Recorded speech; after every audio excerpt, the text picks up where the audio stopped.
तरुण भारत नागपूर दिनांक 28 सप्टेंबर 2022 इतस्ततः भारतीय अर्थव्यवस्थेची भविष्यवेधी झेप. लेखक डॉक्टर राजू श्रीरामे. सध्या भारतीय अर्थव्यवस्थेच्या आर्थिक विकासाबाबत अनेक मानांकन संस्था तसंच विविध संशोधन संस्था आपली संभाव्य भाकितं करत असलेली दिसून येत आहेत. यात विविध मानांकन एजन्सीज भारतीय अर्थव्यवस्थेचं नजीकच्या भविष्यात काय होईल याबाबत आपल्या परीने भविष्य वर्तवत असताना सर्वांच्या भविष्याला धक्का देत ती वेगाने पुढे येत असल्याचं निदर्शनास येत आहे.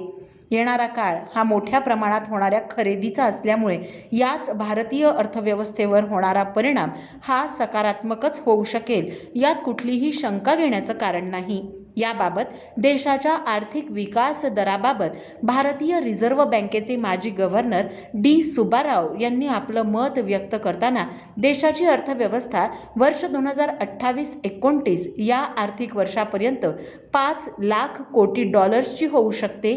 कोरोना काळात आलेल्या आकस्मिक आर्थिक संकटामुळे भारतीय अर्थव्यवस्थेचा हा काळ पुढे 4 वर्ष लांबलेला आहे.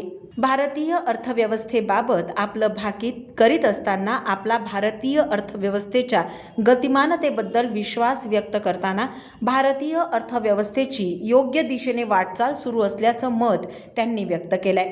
देशाची अर्थव्यवस्था वर्ष 2028-29 या आर्थिक वर्षापर्यंत 5 लाख कोटी डॉलर्सची होऊ शकते, परंतु यासाठी भारतीय अर्थव्यवस्थेला आपला आर्थिक विकासाच्या वेगाबाबत सातत्य टिकवून ठेवावं लागेल. आजपासून पुढील 5 वर्ष देशाचा GDP 9% दराने वाढला तरच हे शक्य आहे असं प्रतिपादन डॉक्टर सुब्बाराव यांनी केलं. भारतीय अर्थव्यवस्थेच्या कार्यस्थितीबाबत federation of Telangana chamber of commerce and इंडस्ट्रीजच्या आयोजित कार्यक्रमात त्यांनी आपलं हे मत व्यक्त केलं असून या संदर्भात त्यांचं हे निरीक्षण अत्यंत सकारात्मक असल्याचं दिसून आलंय. भारतीय अर्थव्यवस्था आता केवळ एकाच क्षेत्रावर निर्भर नसून अनेक क्षेत्रांच्या प्रवाहातून तिचा आकार वाढतो आहे. यात अनेक क्षेत्रांनी आपलं महत्त्वपूर्ण योगदान दिलं असल्यामुळे भारतीय अर्थव्यवस्थेची पुनर्प्राप्ती लवकरात लवकर होण्यासाठी हातभार लागत असल्याचंही ते म्हणाले. आज वाढती महागाई ही सध्या सर्वात मोठी चिंता देशासमोर आहे. अल्प उत्पन्न गटातील आणि मध्यमवर्गीय लोकांवर त्याचा बोजा पडत असून त्यातून यशस्वी मार्गक्रमण करणं आवश्यक झालं आहे. सर्वसामान्यांच्या खिशाला पुन्हा कात्री. देशातील वाढत्या किमतींमुळे महागाईचं आर्थिक संकट देशावर आलं असताना त्यात सर्वसामान्य जनता भरडली जाते आहे.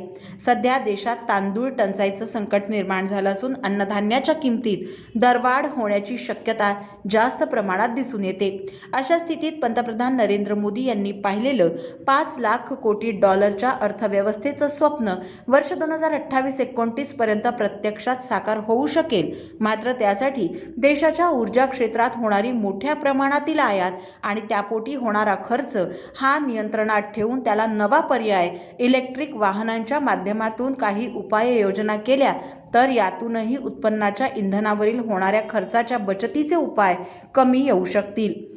याशिवाय भारत सरकारने वीज निर्मितीला नवा पर्याय शोधताना स्वस्त सौर ऊर्जा स्रोत निर्माण करून त्याचा मुबलक पुरवठ्याद्वारे वीज निर्मितीतील होणाऱ्या अवाढव्य खर्चात बचत करून अवास्तव मोठ्या प्रमाणात होणारा खर्च वाचवता येऊ शकेल. खाद्यतेलाच्या आयातीपोटी होणारा खर्च देशांतर्गत तेलबियांच्या उत्पादनासाठी वाढ करण्यासंदर्भात विचार करावा लागेल. यासाठी शेतकऱ्यांच्या तेलबिया उत्पादनास प्रोत्साहन देण्याकरता काही राज्यांमध्ये नव्या योजना तत्काळ प्रभावाने निर्माण करून लागू कराव्या लागतील. यातून मोठ्या प्रमाणात खाद्यतेलावर होणाऱ्या आयात खर्चापोटी खर्च होणारी विदेश गंगाजळीची बचत होऊ शकेल. यातून सुद्धा देशाच्या अर्थव्यवस्थेला 5 लाख कोटी अर्थव्यवस्थेचा आकार धारण करण्यात काही प्रमाणात मदत होऊ शकेल. याबरोबरच आर्थिक विकासाच्या पातळीवर देशाच्या GDPमध्ये वाढ घडवून आणणं आवश्यक आहे. सध्या देशाच्या GDPत वाढ करण्याचं सरकारसमोर आव्हान आहे. GDPच्या वृद्धीत या प्रमाणात वाढ होण्याच्या मार्गामध्ये 8 प्रकारची प्रमुख आव्हानं दिसत आहेत. या 8 आव्हानांमध्ये आयात खर्चातील वाढ, महागाईतील वाढ, रोजगार निर्मितीचा प्रश्न, शेतकरी वर्गाची कृषी वित्ताबाबत अडचण, इंधनावरील होणारा प्रचंड खर्च, खाद्यतेलाच्या किंमत स्थैर्यास यासाठी संघर्ष, मंद आर्थिक विकास दर, उपभोग क्षेत्रातील वाढती किंमत वाढ, शेतमालाच्या पडलेल्या किमती इत्यादी आव्हानांचा समावेश आहे. या आव्हानांना भारतीय अर्थव्यवस्थेला पार केल्याशिवाय आपलं इप्सित साध्य करता येणं कठीण आहे. यासाठी कायम संघर्ष करावा लागणार आहे. भारताची निर्यातीमध्ये वाढ. सध्या भारतीय अर्थव्यवस्थेच्या निर्यातीचा विचार करता एकूणच चांगलं वातावरण असलेलं दिसून आलंय. मागील जुलै 2022 या महिन्यात व्यापारातील तूट तिप्पट झाली. अशा वेळी एकीकडे एका क्षेत्रात निर्यात वाढत असताना दुसऱ्या क्षेत्रात आयात वाढणार नाही याची सरकारला काळजी घेणं आवश्यक आहे. संरक्षण क्षेत्रात मात्र भारताने मेक इन इंडिया आणि आत्मनिर्भर भारत योजनेच्या माध्यमातून आपले संरक्षण विषयक धोरण अधिक समृद्ध केले आहे.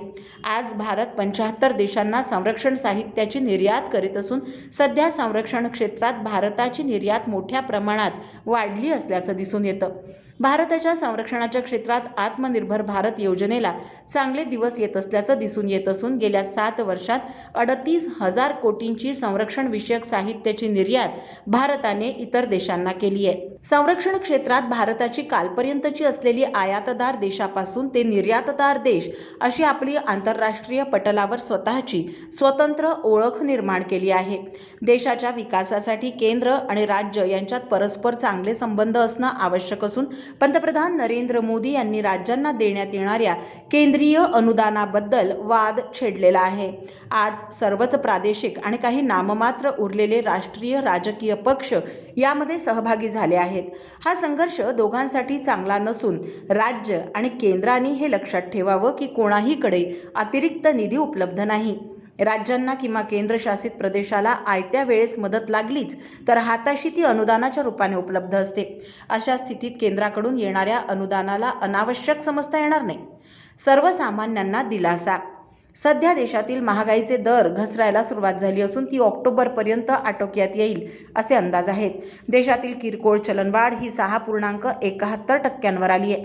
ही सर्वसामान्य भारतीय नागरिकांना दिलासा देणारी बाब आहे. देशातील काही राज्यांमध्ये इंधनाच्या किमती खाली आलेल्या असल्या तरी त्यात आणखी 10 रुपयांपेक्षा जास्त किंमत घट ही प्रतिलिटर मागे होणं अपेक्षित आहे. याशिवाय खाद्यतेलाचे भाव खाली येणंही अपेक्षित आहे.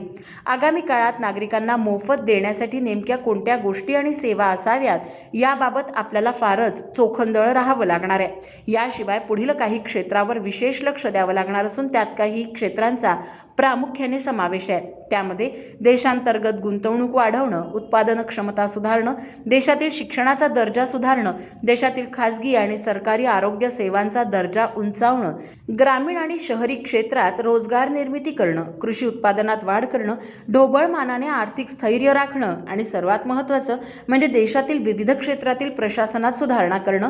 या गोष्टींना महत्त्व आवश्यक आहे. या गोष्टींना प्राधान्य देणं आवश्यक आहे. त्याशिवाय भारताचा विकसित अर्थव्यवस्थेकडे होणारा प्रवास परिपूर्ण म्हणता येणार नाही. इतस्ततः या सदरातील हा लेख आपण tarunbharat.net या संकेतस्थळावरही ऐकू शकता. असेच अभ्यासपूर्ण लेख ऐका फक्त डिजिटल तरुण भारत सोबत. त्यासाठी आमच्या YouTube चॅनलला लगेच सबस्क्राईब करा, लाईक करा, शेअरही नक्की करा. धन्यवाद.